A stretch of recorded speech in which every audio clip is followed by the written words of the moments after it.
Oman ഉൾക്കടലിൽ സ്ഥിതി ചെയ്യുന്ന യു എയിലെ ഏറ്റവും വലിയ ഏഴാമത്തെ നഗരമുള്ള യു എയുടെ കിഴക്കൻ തീരത്ത് സ്ഥിതി ചെയ്യുന്ന ഏക എമിറാത്തി തലസ്ഥാനമായിട്ടുള്ള ഫുജൈറ സിറ്റിയുള്ള നമ്മുടെ Fujairah. Let's check interesting facts of Fujairah. ഫുജൈറയുടെ സമ്പദ് വ്യവസ്ഥയുടെ പ്രധാന മാർഗ്ഗങ്ങൾ എന്ന് പറയുന്നത് മത്സ്യബന്ധനവും കൃഷിയും തന്നെയാണ്. ഹജ്ജർ പർവ്വതനിരയിലെ മഴവെള്ള ശേഖരം പ്രധാന ജലവിഭവങ്ങളിൽ ഒന്നാണ്.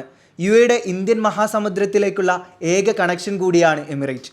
പ്രകൃതിയുടെ മനോഹരമായിട്ടുള്ള വിവിധ രൂപങ്ങൾ ഇവിടെയുണ്ട്.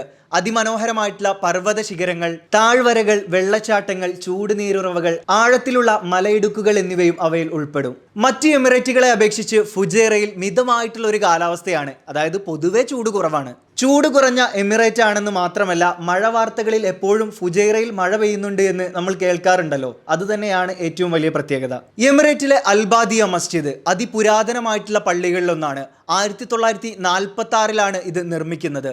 മിനാരമില്ലാത്ത 4 താഴികക്കുടങ്ങൾ ഉൾപ്പെടുന്ന ഈ ഒരു പള്ളി അസാധാരണമാണ്.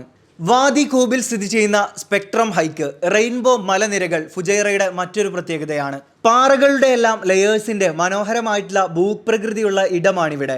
ഈ താഴ്വരകളിൽ ഉടനീളം പാറക്കൂട്ടങ്ങൾക്ക് ഒരുപാട് നിറങ്ങളുണ്ട്. റെയിൻബോ മൗണ്ടെയ്ൻസ് എന്നും ഇത് അറിയപ്പെടുന്നു. സ്നോർക്കെല്ലേഴ്സിനും ഡൈവർമാർക്കും അനുയോജ്യമായിട്ടുള്ള ഇടമാണിവിടെ. തെളിഞ്ഞ ജലവും മനോഹരമായ പവിഴപ്പുറ്റുകളും മറ്റൊരു ആകർഷണമാണ്. യു എയുടെ ഈ ഒരു എമിറേറ്റിൽ നിങ്ങൾക്ക് സ്വന്തമായിട്ട് സ്വത്ത്, അതായത് ഭൂമി വാങ്ങിക്കാൻ പറ്റില്ല. അതായത് ഇവിടെ സ്വദേശികൾ അല്ലാത്തവർക്കുള്ള ഒരു പ്രോപ്പർട്ടി സെല്ലിംഗ് പോളിസി ഇല്ല. ഇനി കാൽനട യാത്രക്കാർക്കും ബൈക്ക് റൈഡേഴ്സിനും ഇഷ്ടമുള്ള ഒരു എമിറേറ്റും ഫുജൈറ തന്നെയായിരിക്കും.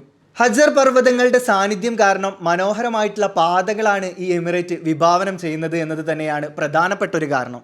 ഇനി മറ്റ് എമിറേറ്റുകളിൽ നിന്ന് വ്യത്യസ്തമായിട്ടുള്ള ഒരു ഷോപ്പിംഗ് അനുഭവം ഇവിടെയുണ്ട്. അതിലൊന്നാണ് ഡെസേർട്ട് ഷോപ്പിംഗ്. കൂടാതെ Friday market, Fujairah night souk തുടങ്ങിയവയും പ്രശസ്തമാണ്. 1974 25-ാം വയസ്സിൽ Sheikh Hamad bin Mohammed Al Sharqi ഫുജൈറയുടെ ഭരണാധികാരിയായി അധികാരമേറ്റു.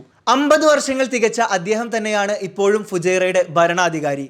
ഇനിയും പറയാൻ ഒരുപാട് കാര്യങ്ങൾ ഫുജൈറയെ കുറിച്ചുണ്ട്. അപ്പം നിങ്ങൾക്കറിയാവുന്ന ഫുജൈറയുടെ ഇൻട്രസ്റ്റിംഗ് ഫാക്ട്സ് ഉണ്ടെങ്കിൽ ഒന്ന് കമൻറ്റ് ചെയ്യാം.